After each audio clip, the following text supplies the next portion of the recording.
میں لمبی حدیث نہیں سنانے لگا، میں تو امام حسین علیہ السلام کی طرف آؤں گا.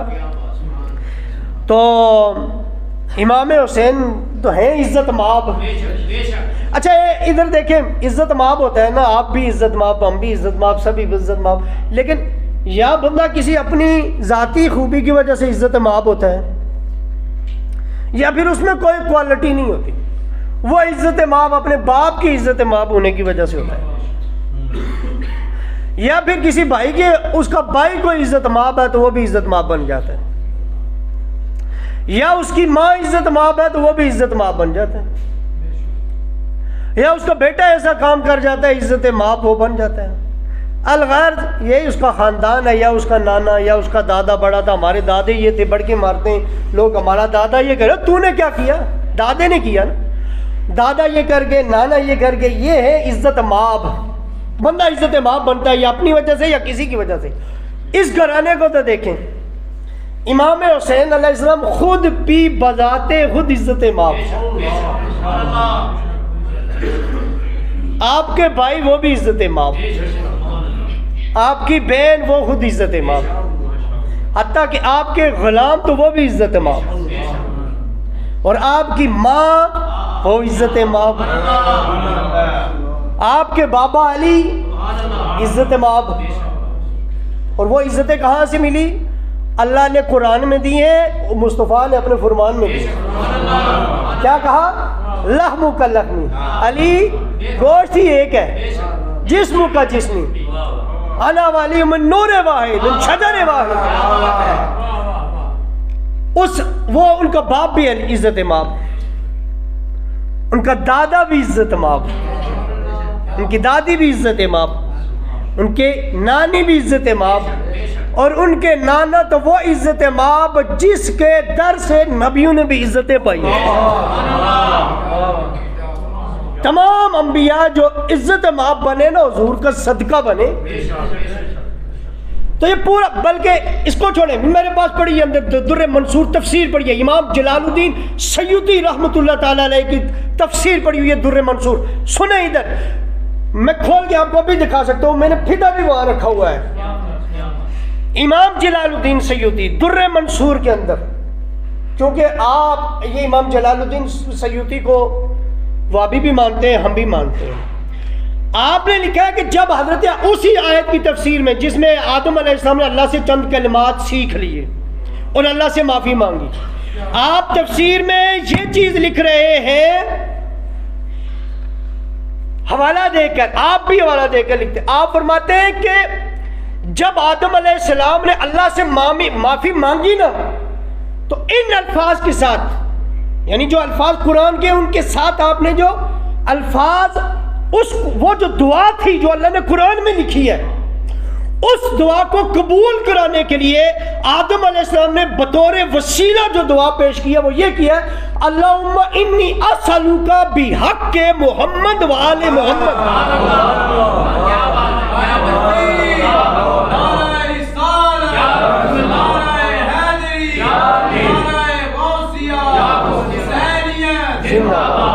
اللہ میں آپ سے دعا مانگتا ہوں محمد کے وسیلے سے اور آل محمد کے وسیلے سے. کون مانگ رہا ہے؟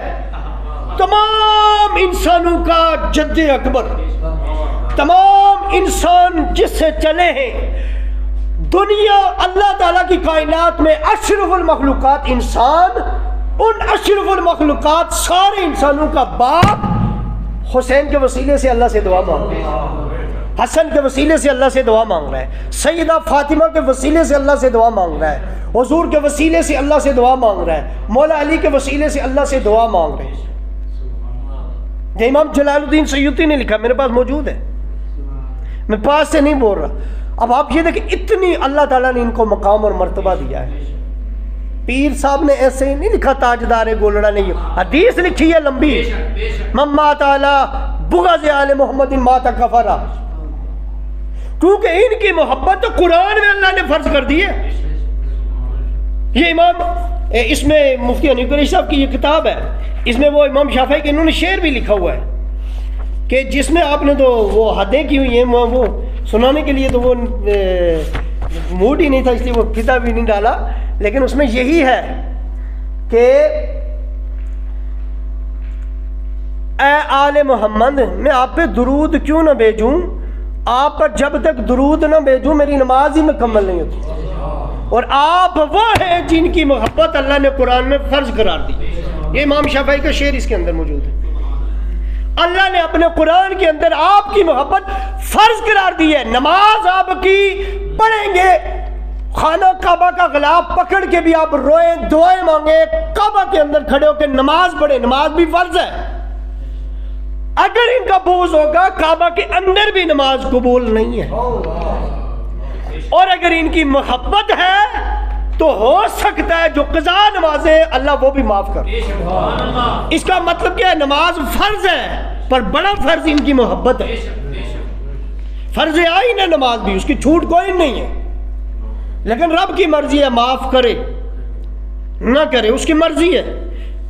ہم بین ہیں اللہ کی امید میں اور اس کی خوف میں۔ ہمیں حکم یہ ہے، یہ امید کرو کہ اگر اللہ معاف کرے تو سارے انسانوں کو بھی معاف کر دے گا، اور اگر پکڑنا چاہے تو پھر بڑے بڑے ولیوں کو بھی پکڑ لے گا۔ یہ اللہ سے ہم یعنی ایک خوف یہ ہے اور امید یہ ہے، یہ ہمیں حکم ہے۔ نماز کے معاملے میں اللہ چاہے تو معاف بھی کر دے، اور چاہے تو جو پڑھی ہے ان کی سستی کی وجہ سے کہ کیسے پڑھی اللہ ہمیں پکڑ فرما دے۔ تو بہرحال بات یہ کہ امام حسین کا یہ مقام ہے۔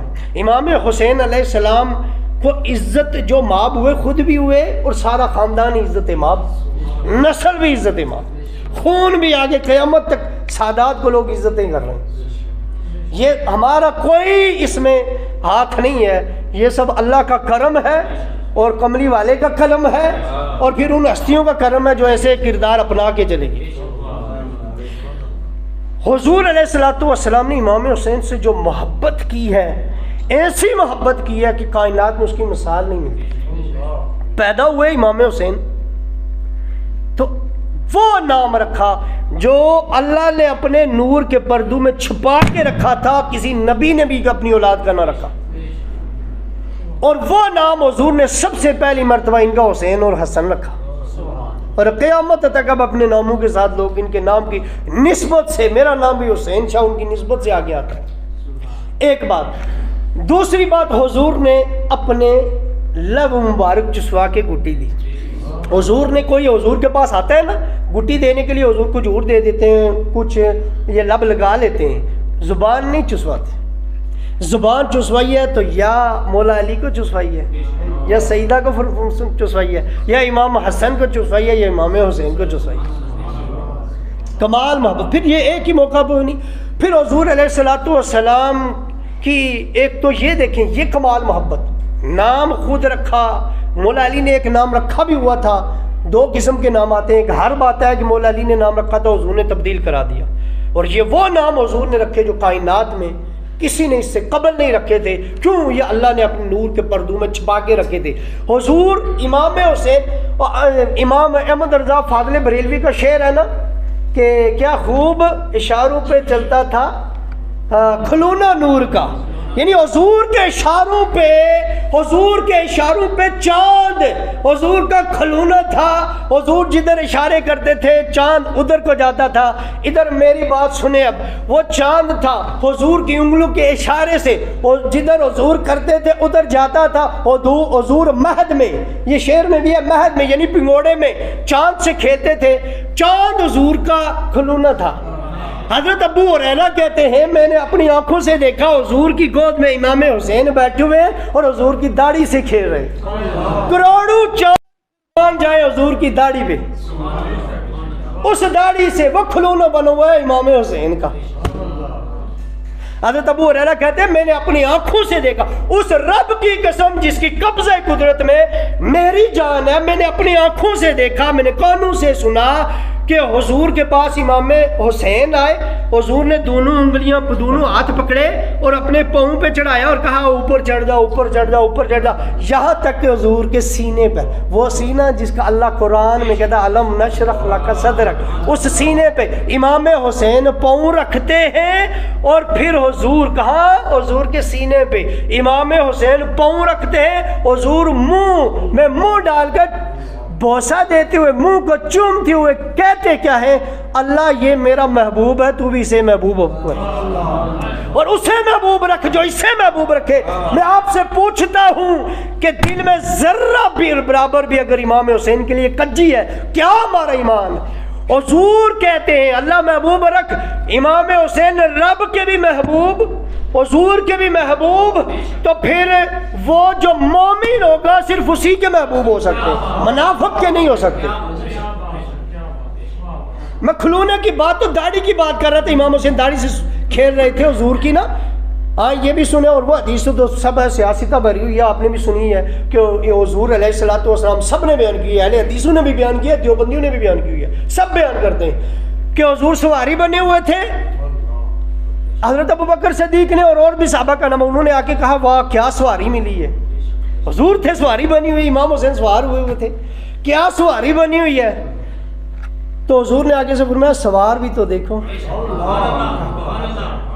میں نے کہا تھا عزت مآب خود بھی ہیں، وہ حضور نے بتا دیا ایک میری وجہ سے عزت مآب ہے، ایک خود بھی عزت مآب ہے، کہا سوار بھی تو دیکھو۔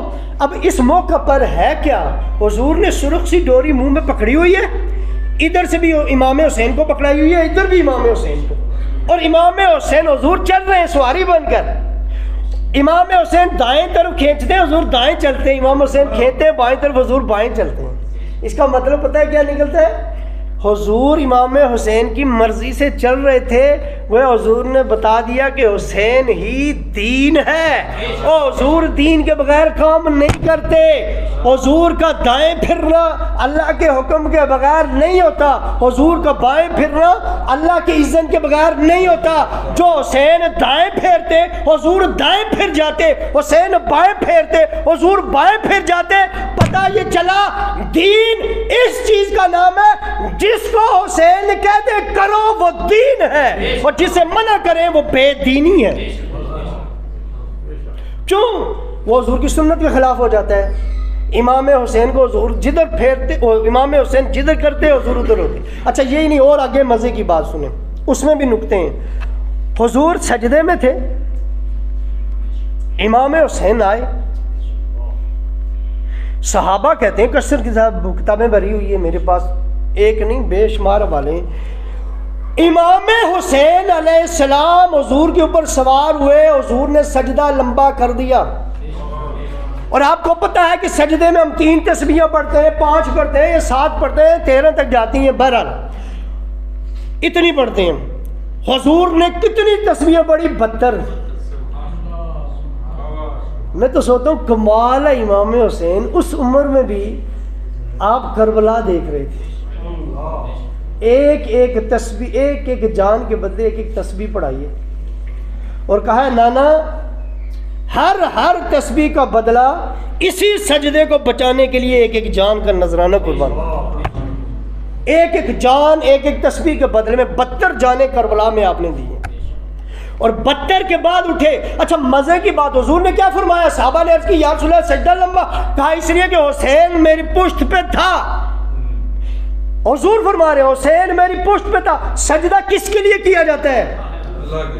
اٹھا کس کے لیے نہیں رہے؟ سجدہ کیا حضور نے اللہ کے لیے، اب اٹھا نہیں رہے، تسبیحیں لمبی کر رہے ہیں امام حسین کے لیے۔ اچھا اگلی بات، سجدے میں یاد رکھیں نماز میں دنیا کا خیال آئے، ہماری نماز نہیں ہوتی صحیح، تو نبی کے بارے میں کبھی یہ نہ سوچنا کہ نبی کے نماز میں دنیا کا خیال آئے۔ اگر نبی کے نماز میں دنیا کا خیال آ جائے وہ نبی کیا، اور وہ بھی خاتم النبیین کی نماز میں جو کہے دنیا کا خیال آ جائے وہ دار اسلام سے خارج ہو جاتا ہے۔ لیکن حضور کیا کہہ رہے ہیں؟ حسین کہیں حسین گر نہ جائے، حسین پشت پہ تھا۔ اب حضور زبان سے پڑھ کیا رہے تھے؟ سبحان ربی الاعلی، سجدے میں یہی پڑھی جاتی ہے نا سبحان، منہ میں تو یہی پڑھ رہے تھے نا، لیکن دل میں کیا سوچ رہے تھے؟ حسین ابھی بھی پشت پر ہے، حسین ابھی بھی پشت پر ہے، حسین ابھی بھی پشت پر ہے۔ حضور انتظار کر رہے تھے، تسبیحیں پڑھا رہے تھے، منہ سے پڑھ رہے تھے سبحان ربی الاعلی، اور دل میں کہہ رہے تھے حسین ابھی بھی پشت میں ہے، حسین ابھی بھی پشت میں ہے۔ اور نبی کا خیال ہے، یہ نبی کا خیال میں دنیا کا خیال نہیں آتا۔ اس کا مطلب حضور کا یہ سجدہ بتاتا ہے حسین کا خیال دنیا کا خیال نہیں ہے، وہ بھی دین کا خیال، وہ بھی دین کا خیال ہے۔ اگر حضور حسین علیہ السلام کے لیے جو سجدہ لمبا کر رہے تھے، اچھا یہ کون ہوتا ہے؟ زبان میں کچھ اور ہو، دل میں کچھ اور ہو، ہم سے منافق بھی کہتے ہیں۔ اگر آپ یہ کہیں گے کہ حضور نماز اللہ کے لیے پڑھ رہے تھے، خیال حسین کا دنیا کے لیے تھا، تو نعوذ باللہ پہلی بات ہے تو ہم تو کافر ہو جائیں گے منافقت، کیونکہ یہ منافقت کی علامت ہم حضور میں مان رہے ہیں۔ زبان میں کچھ اور دل میں کچھ اور، اس کا مطلب ہے زبان میں جو تھا وہ جس کے لیے تھا، حضور اپنی مرضی سے سجدہ ہی لمبا جس کے لیے جھکایا تھا اس کا حکم تھا، حسین سجدے میں تیری پشت پر ہے، جب تک مرضی سے نہ اترے میرے محبوب سجدے سے سر نہیں اٹھانا۔ حضور کبھی رب کی مرضی کے خلاف نہ چلتے، اگر رب کی مرضی اس میں نہ ہوتی تو۔ یہ امام حسین کا میں مقام کا کمال بتا رہا ہوں، یہ وہ عزت امام ہیں۔ حضور علیہ السلام ان سے اتنی محبت کرتے تھے، ٹائم پہ میری نظر پڑ گئی 10 بجے، ویسے میں نے ارادہ یہ کیا تھا کہ 9:45 بجے ختم کر